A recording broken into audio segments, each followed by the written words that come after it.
Okay, today we are going to show you how to prep your heat cable for any connection. This is T connections, end to end, or SJO to heat cable. You have to apply, you have to prep the end of the cable so it can be connected. So I'm going to show you how to do that now.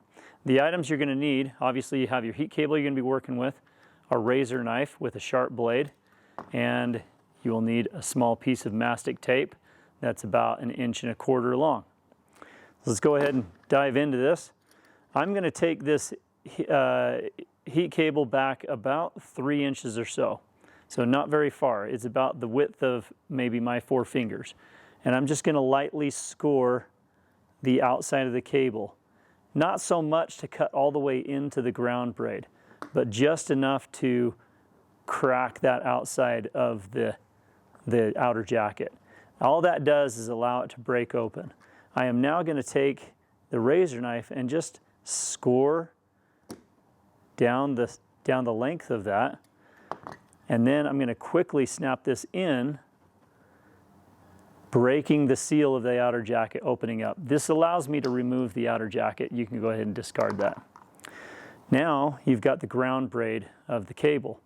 You want to remove this from the rest of it, but keep it intact. Do not damage this, and make sure it stays intact. There's a couple ways you can do it. You can unbraid it. I personally like to go in, open up, and opening down at the bottom here. Just like so. I use the razor knife to open that up. And I will push that ground braid around the sides of the core of the cable, and I'll fold that sideways and then slide the ground braid over the fold, pushing the cable out of that hole. There we go. So doing that helps me to keep the ground braid all wrapped together in its braid, nice and clean, so we can use it later to connect to the other line. Now we're going to go ahead and remove the barrier between the core and the outer jacket or the ground braid. I'm going to come in about 1.25 inches, so maybe 2 finger widths right there, and I'm just going to score that. Try not to cut too deep, because at this point you're starting to get down closer to the bus wires. A lot of times you can just slide that piece off. So all this is a barrier between the carbon polymer core and the ground braid. Just take that, slide it off, discard it. Now at this point we need to expose the ground or the bus wires inside and remove the carbon core around that. To do that, I recommend slicing on the inside. You can actually see the bus wires inside here, and I'm going to put my blade on the inside of one of those bus wires and slide the blade down very carefully. I use my fingers and hands to brace themselves, just so that I can keep and maintain control of the blade.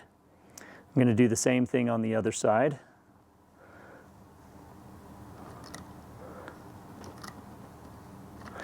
A good sharp blade really helps with this, so make sure your equipment's good and clean and new. That middle piece, discard it as well. At this point, I have removed the center, and I want to take the sheathing on the outside, or the carbon polymer stuff, and I'm just going to score the outside of that, score the outside of this one as well. And it's just enough that when I fold this over, I can expose the bus wire down below, and I can just get a hold of that with my fingernail and then pull this piece off. Okay, same thing with the other one. I'm going to fold it one way, just enough I can get my fingernail on that, and pull that off of there. Okay, at this point I'm ready to apply the mastic tape. Mastic tape is a rubberized electrical tape. I'm going to go ahead and spread these bus wires out to the side so they're out of the way. I'm going to take my mastic tape, remove the paper. We're going to go ahead and just lay this halfway up the mastic tape, just like so. Okay, I'm going to keep those bus wires out to the side, and now I'm going to wrap the bottom half of this mastic tape over the top of the cable. And I'm going to do the same thing with this side. So now it's wrapping itself on there. Now I'm going to fold the top half of this mastic tape over the top of the cable, just like that. And I'm going to take the ends of these, flipping that over, I'm going to wrap this up and over. So it's wrapping the mastic tape around all parts of that heat cable, collecting the two bus wires together. You can point those upwards now. And now I have prepped the end of this heat cable so it's ready to be, we can cut down the bus wires to where we need to, but we can connect it to another end and seal this all up so it's watertight with heat shrink. Again, this is going to be applied to anything from a T connection, SJO to cable, cable to cable, any kind of a connection where you're going to watertight seal this thing up watertight.